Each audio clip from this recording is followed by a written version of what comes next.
사실은 함부로 의심하는 건 좋지 않은 거예요. 전 남친을 만나다가 걸리는 경우가 있었어요. 아침에 문 딱 열다가 목격을 한 거.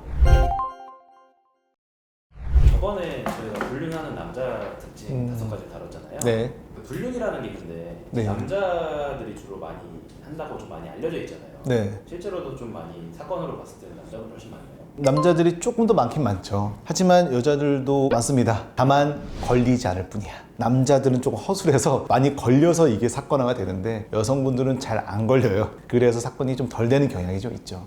기억나시는 그런 바람을 피거나 불륜을 하는 그런 여자들의 에피소드가 좀 있으신가요? 에피소드야 너무나 많습니다. 일단은 가장 일반적인 거는 직장 내 불륜이 굉장히 많다는 겁니다. 특히 직장 동료 사이에 그런 경우가 꽤 있는데요. 직장 특성상 어디 출장을 가게 되거나 아니면 매일 마주치다 보니까 여러 가지 얘기들 많이 해요. 부부관계에 대한 얘기도 하게 되고 자녀에 대한 얘기도 하게 되고 막 하다 보면 서로 이제 어느 순간 이제 친분이 많이 생기고 그러다가 보면 연애도 하고 불륜을 저지르는 경우가 꽤 있습니다. 최근에 제가 한 사건 중에는 전 남친을 만나다가 걸리는 경우가 있었어요. 이미 결혼을 다 하셨는데도 전 남친이랑 계속 꾸준히 연락을 하면서 친구로 지내는 거야. 친구래. 본인 친구라고 하지만 나중에 다 이제 조사를 해보니까 결국은 이제 불륜이 맞더라고요. 그런 경우도 있고요. 결혼한 지 한 3, 4년 차 되는 부부가 있습니다. 그런데 여기에 이제 여성분의 이제 베스트 프렌드도 같이 잘 지냈어요. 보통 그런 경우 많지 않나요? 같이 어울려서 술 한잔 했습니다. 그 집에서, 부부의 집에서.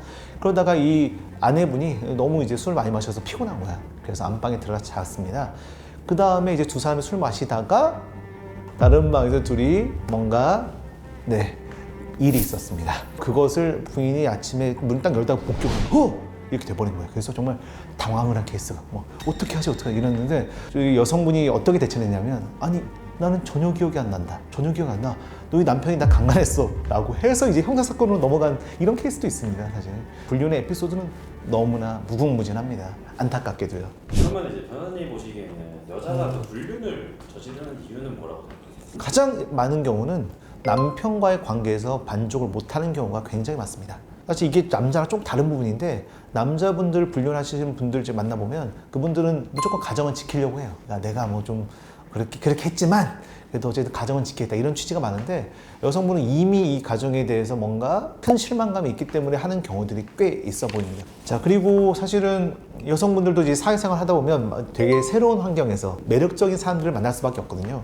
매력적인 사람이 있다고 해서 우리가 다 불륜을 저지르지 않아요. 아무도. 그런데 그 과정에서 뭔가 자기도 모르게 제어가 좀 안 됐겠죠, 자기 마음에. 그런 경우에 발생을 하는 경우도 많고요. 불륜하는 남성의 특징, 그때도 말씀드렸지만 그냥 생물학적인 요인이 있을 수도 있습니다. 인간이라는 거는 원래 새로운 자극을 추구하고요. 그러다 보니까 뭐 불륜한다라고 말씀하시는 분들도 계시긴 합니다. 근데 이제 불륜이 발생을 하게 되면 남편분이 좀 잘 확인을 하나요? 보통 이제 남성과 여성이 좀 차이점인데요. 남성의 불륜은 잘 들켜요. 남성들은 좀 뭔가 허술해, 뭔가. 오히려 이제 여성분들이 이런 면에 예민할 수 있잖아요. 그래서 남성들이 걸리는 편이기도 하고, 반대로 여성이 불륜하는 걸 남성들이 모르는 경우가 되게 많습니다, 사실은. 나중에 불륜 사실을 알고 정말 충격을 받았다는 거야. 불륜이 벌써 한 2, 3년이 지속됐어. 전혀 몰랐던 거야, 전혀. 제가 한 사례를 보면, 일단은 남성분의 이름들이 달라요. 남성 같은 경우에는 심플하게 불륜을 저지르는 여성의 이름을 썼거나 뭐 이렇게 하는데 그렇지 않고 좀 디테일하게 어떤 업체 이름이라든지 다른 것들로 이렇게 교체하는 경우가 많고요. 그리고 집에 들어오기 전에 삭제하는 경우도 굉장히 많습니다. 좀 이상한 것들은 다 지우고 이런 경우도 많고요. 뭔가 신경을 더 많이 쓰는 것 같습니다. 좀 의심이 들었다. 네. 뭔가 물증은 없는데 심증이 좀 강하게 든다. 체크 포인트?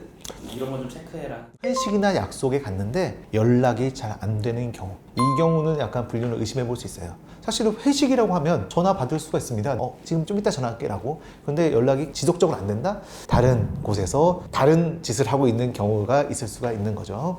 자, 그리고 두 번째는요, 최근으로 뭐 모임이나 약속이 너무 잦아졌다, 이런 경우들이 있습니다. 그거는 뭐 일반적으로 얘기할 수는 없고 아마 본인의 배우자는 본인이 제일 잘 알기 때문에 뭔가 비정상적으로 뭔가 갑자기 약속이 들고 뭐 모임이 잦았다, 이런 경우라면 좀 의심을 해볼 필요가 있지 않나, 이런 생각이 들어요. 특히 이제 가정주부인 여성분들의 경우 불륜을 하는 가장 많은 곳이 어디냐면 보통 모임입니다. 모임. 뭐 여러 가지 동호회 활동 있죠. 왜냐하면 가정주부인 여성들은 사실은 뭐 사회 활동을 좀 많이 안 하기 때문에 남성들 만날 기회가 별로 없습니다. 그런데 이제 동호회에 나가면 좀 매력적인 남성들이 또 많이 보이다 보니까 불륜을 저지르는 경우가 있는 것 같아요. 근데 최근 그런 모임들이 평소보다 너무 잦아졌다? 이러면 한번 의심해 볼 필요가 있다고 생각해요. 세 번째, 휴대폰에서 손을 못 떼는 경우입니다.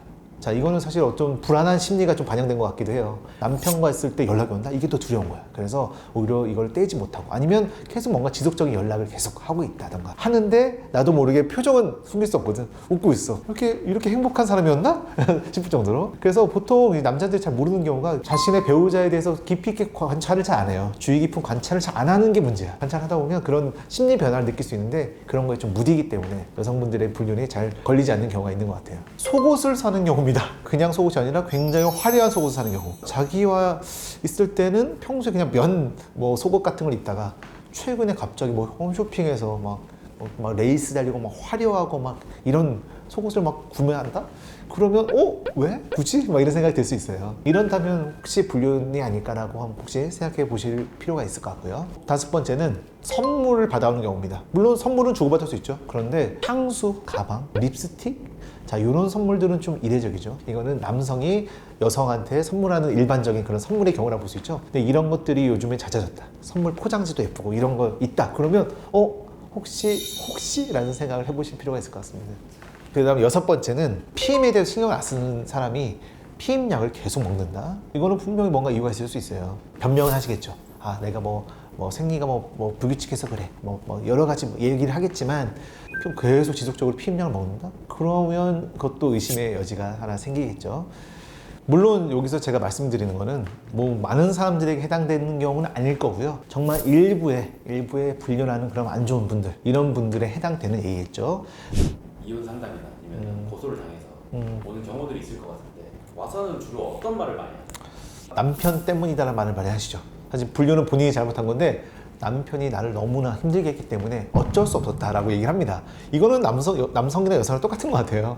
상대방 탓을 하는 거죠. 자기가 잘못해놓고 자기 행동을 정당화하는 건데 그런 정당화는 사실 있을 수 없는 거 아닙니까? 사실 불륜이라는 행위를 선택한 건 본인 자신이기 때문에 그건 잘못한 거죠. 그리고 제가 봤던 케이스 중에 가장 뻔뻔한 케이스는 자기는 성폭행을 당했다고 주장하는 경우입니다. 그래서 여성이 불륜을 하고 사실 모텔에 가고 이런 성행위를 했던 정황이 다 있어요. 있으면 빼박 아닙니까? 불륜? 그런데 이 상황을 타개하고자 여성들 몇 분들은 그런 선택을 하는데 그 남성을 고소해버려요. 이 사람이 다 술 취했을 때 나를 강간했어. 준강간으로 고소한 경우, 이런 경우가 굉장히 많습니다. 그런 경우에는 무고 이런 것도 받을 수 있나요? 무고 받을 수 있죠. 자, 그래서 만약에 무죄가 나오면 이제 무고의 죄로 사실 이분이 오히려 안 좋은 상황에 처해질 수도 있는 거예요. 그러니까 이분은 지금 이 순간을 모면하기 위해서 어떤 자기의 불륜 상대를 그냥 나락으로 보내버리는 거 아닙니까? 사실 생각해보세요. PD님, 성추행, 성폭행범 어떠세요? 이게 엄청 충격적인 거 아닙니까? 그렇죠? 이 낙인을 갖고 재판 끝날 때까지 살아야 돼요. 근데 이분의 직장에서 소문이 나고 알려주고 이거 엄청난 피해입니다. 나중에 무죄였어. 무죄였대. 이 한마디 하고 끝났지만 이분의 받은 상처는 정말 돌이킬 수 없거든요. 불륜했으면 서로 잘못한 건데. 그래서 이런 중간간죄로 다투는 경우가 사실 굉장히 많습니다. 되게 저는 안타깝게 생각을 하고 있어요. 가장 크게 복수를 하려면 어떻게 하죠? 큰 복수요? 큰 복수라고 해서 여러분 직접 뭔가 행동하시면 안 됩니다. 그런 거 말고 법적으로 할 수 있는 방법들은 상간남 소송을 제기하는 게 가장 일반적입니다. 그래서 불륜 상대방을 상대로 민사상 불법행위 책임을 물을 수가 있거든요. 그래서 위자료를 받을 수 있어요.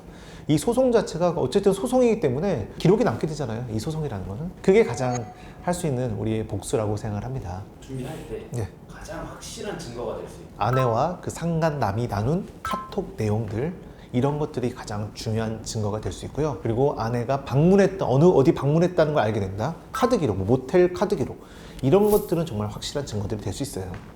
꼭 성행위를 안 했다, 여기까지 입증할 필요 없고, 우리 민사상 손해배상은 형사와는 달라요. 형사 사건에서 만약에 성범죄가 있었다, 그러면 이걸 입증할 때는 굉장히 디테일한 입증이 필요한 거예요. 그런데 상간소송은 민사소송입니다. 민사소송은 그냥 돈만 받으면 되는 소송이고요. 여기서 입증해야 될 거는 형사와는 달리 굉장히 그냥 러프하게 부정행위 정황이 보인다? 라고만 해도 손해배상을 받을 수가 있어요. 그래서 그냥 모텔에 갔다는 것 정도만 밝혀내도 부정행위로 충분히 입증이 가능합니다. 의심이 아니라 점점 확신이 되고 있다 네. 라고 하는 분들께 한 말씀 네. 해주신다면? 네. 사실은 함부로 의심하는 건 좋지 않은 거예요.